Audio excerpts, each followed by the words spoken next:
রমজানের শেষ দশকের জন্য বিস্তারিত কিছু আমল বলুন। রমজানের শেষ দশকের বিশেষ আমল নবী করিম সাল্লাল্লাহু আলাইহি সাল্লামের জীবনী থেকে যেটা আমরা পাই সেটা হলো যে আম্মা জান আয়েশা রাদিয়াল্লাহু তাআলা আনহা থেকে বর্ণিত, নবী করিম সাল্লাল্লাহু আলাইহি সাল্লাম রমজানের শেষ দশক যখন শুরু হতো তখন তিনি কি করতেন? কানান নবী সাল্লাল্লাহু আলাইহি সাল্লাম ইযা দাখালাল আশর, রমজানের শেষ দশক যখন শুরু হতো, আহইয়া লাইলা, নাম্বার 1, তিনি রাত জেগে ইবাদত করতেন।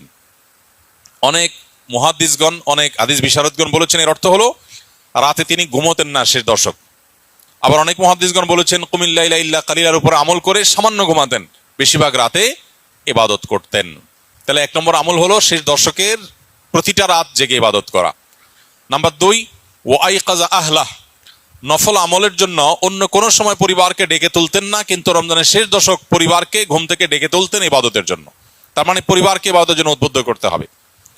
3 নম্বর, ওয়াসাদ্দামি ইজারাহ, তিনি ইবাদতের জন্য কোমর বেঁধে নিতেন। কোমর বেঁধে নেওয়ার একটা অর্থ করেছেন অনেক হাদিস বিশারদ, স্ত্রী সহবাস থেকে দূরে থাকতেন।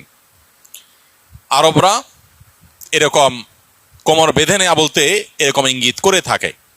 আবার অনেক মুহাদ্দিসগণ এর ব্যাখ্যা করেছেন যে কোমর বেঁধে নেওয়া মানে আমরা যেরকম বলি কোমর বেঁধে ইবাদত করা, কোমর বেঁধে নেমে যাওয়া কোনো কাজে, তার মানে সর্বোচ্চ মেহনত এবং পরিশ্রম সাধনা করতেন ইবাদতের জন্য।